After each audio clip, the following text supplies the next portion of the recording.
Behavior.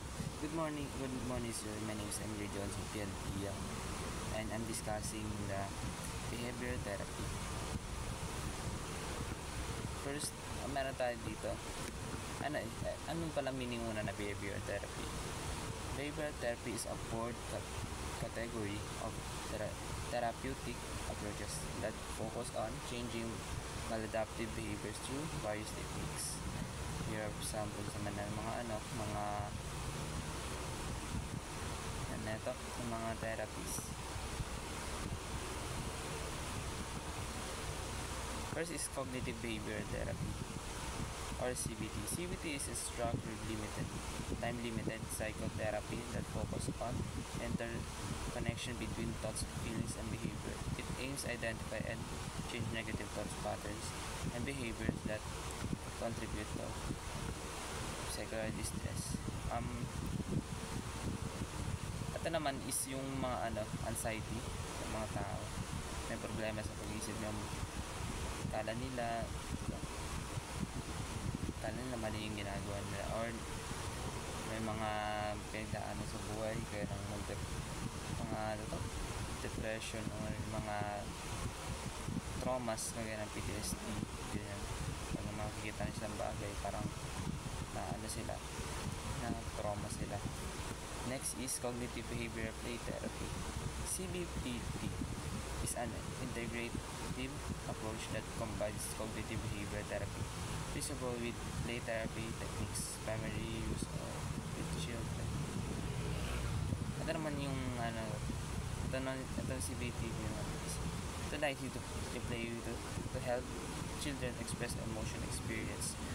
Para sa mga bata na nahirap na mag-express ng nila, or siguro kasi may pinagdadaanan nila sa buhay nila, sa bahay nila, ganun.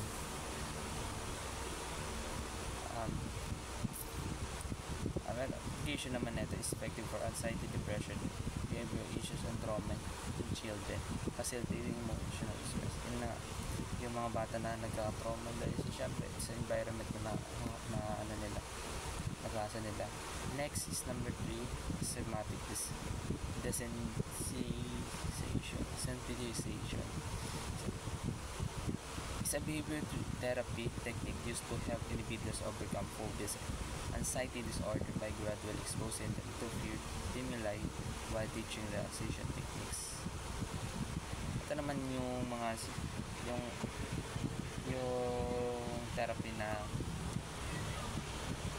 yung mga tinuturuan yung mga clients na kalmahin sarili sa isang sitwasyon, gaya ng mga hair decision. Usually kasi ibang tao naman kasi natakot na magkamali. Yan, may social anxiety order sila, parang tingin nila hindi pasok sa society yung mga ginagawa nila, or takot sila kasi parang wala sila tiwala sa sarili nila.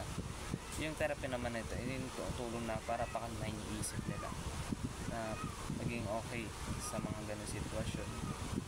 Next is aversion therapy. Aversion therapy is a behavioral treatment that aims to reduce undesirable behaviors by associating them with unpleasant stimuli.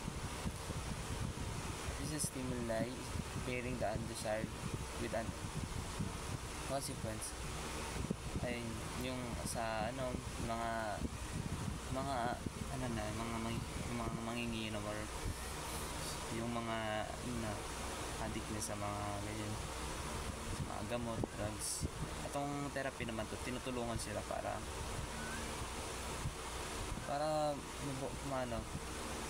buwasan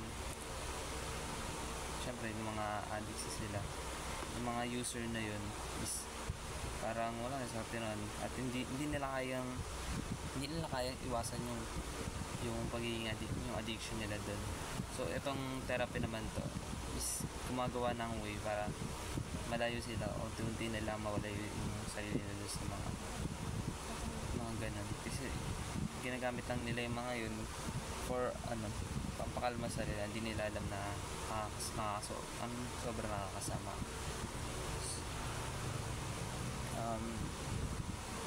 ito, yun nga, mga pag-abuso sa mga gamot, ganun. Mga pampakalma, ganun. Yun lamang po. Thank you.